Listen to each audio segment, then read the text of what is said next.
If he did not support Scientology or was hostile to it, he would be declared a suppressive person and Marla would be forbidden to have any contact.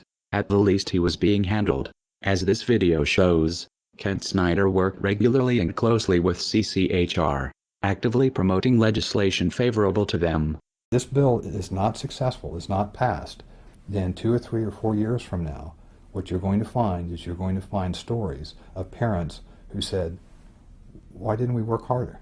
My child is now subject to mental screening. He's now subject to therapy. There's all sorts of coercive measures that are going on. So the time is now. Parents need to understand that, and we're going to do everything we can to fight against it. This is important because there is an attempt to rationalize Ron Paul's involvement with CCHR and founding member Dr. Zass as harmless. On the Ron Paul forums, when a supporter points out the Scientology connection, another member tries to spin Zass as a great libertarian who is not a Scientologist nor is sympathetic to Scientology. This is bullshit. CCHR is a branch of Scientology and SZAZS co-founded it. The Church of Scientology would never allow someone they did not control to have that much influence.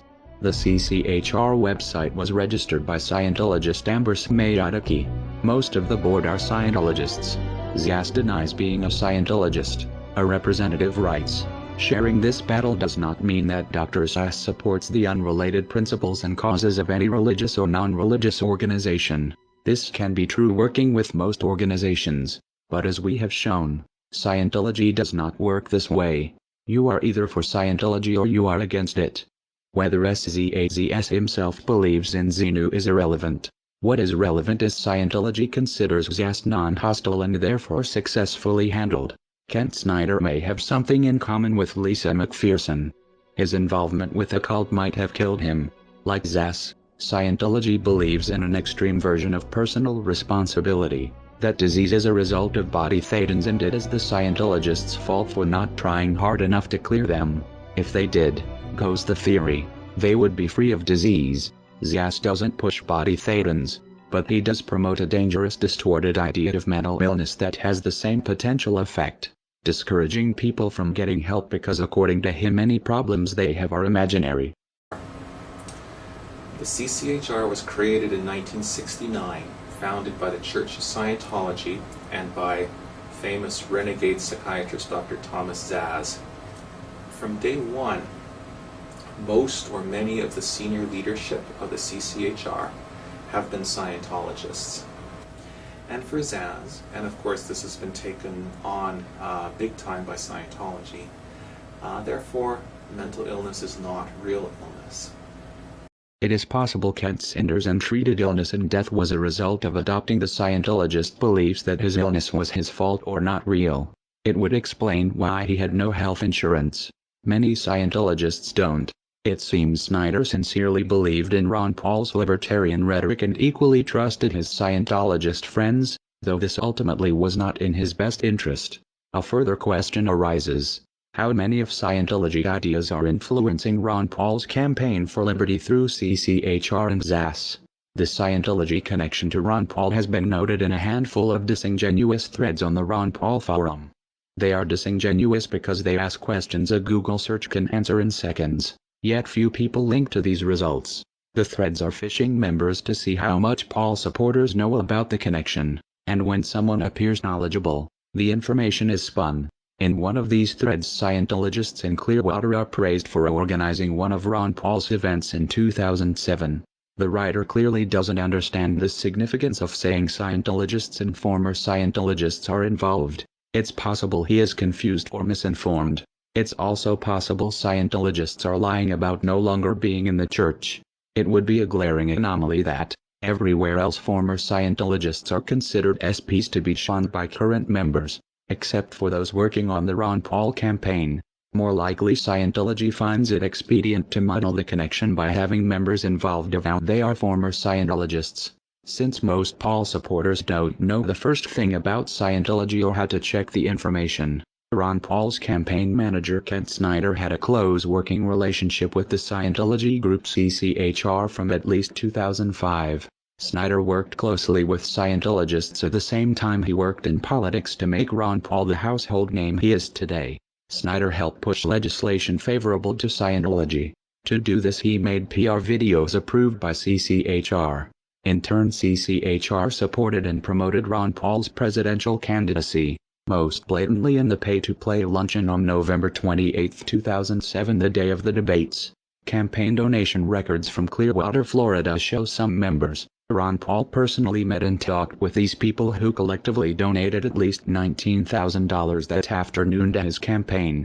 Ron Paul knew they were CCHR. It is implausible, working as closely with CCHR as he had.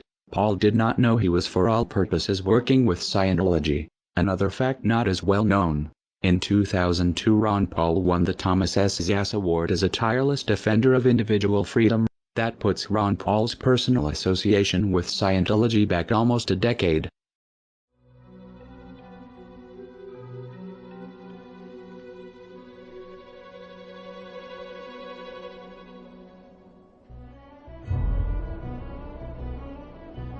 It stretches credibility that Snyder was unaware of the Lisa McPherson situation and other Scientology crimes and abuses.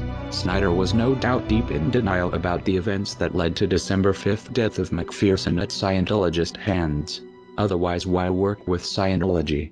This shows effectively the Ron Paul presidential campaign and Ron Paul himself have been influenced by Scientology for years. So it was no surprise in 2008. When approached with concerns about Scientology's tax-exempt status, Ron Paul was dismissive.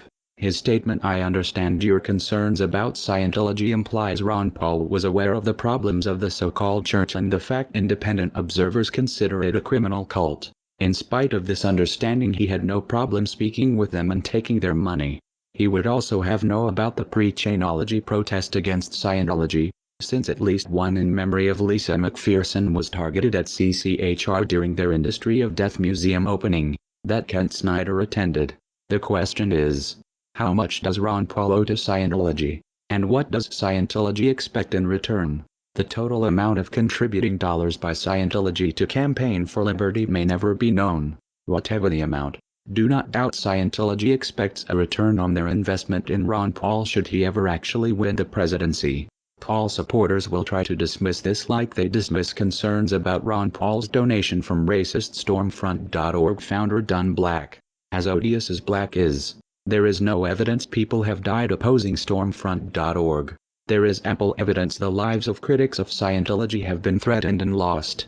Scientology plays hardball with anyone who challenges them. The same can be expected of anyone who tries to double-cross the cult. If Paul supporters find this hard to believe, they should familiarize themselves with Operation Snow White, where Scientology bullied the IRS for tax-exempt status. An organization that can strong-arm the IRS is not going to find a misguided Ross Perot wannabe hard to handle. To this day Scientology, through CCHR, works with Ron Paul. Anyone critical of Scientology is a suppressive person to be disconnected. Therefore we can conclude Scientology's leadership does not view Ron Paul or his supporters as suppressive persons. Scientology views them as allies to be handled, and that should worry everyone concerned about freedom. Scientology is not about freedom, it is about control, and it would rather let someone die than lose control. Scientologist Marla wrote, "All my peeps, this was sent to me by Ron Paul's right-hand man, who happens to be a very close friend of mine. In fact, I was on the plane with him when he told me Marla were going for the presidency. If it was Kent Snyder who told Scientologist Marla that Campaign for Liberty was supporting Ron Paul for the presidency, he considered it important to contact Scientology, possibly to maximize Scientology's fundraiser machine for Ron Paul's campaign." Marla seemed excited, perhaps at the possibility of a president sympathetic to the cult. A president beholden to Scientology would be David Miscavige's wet dream.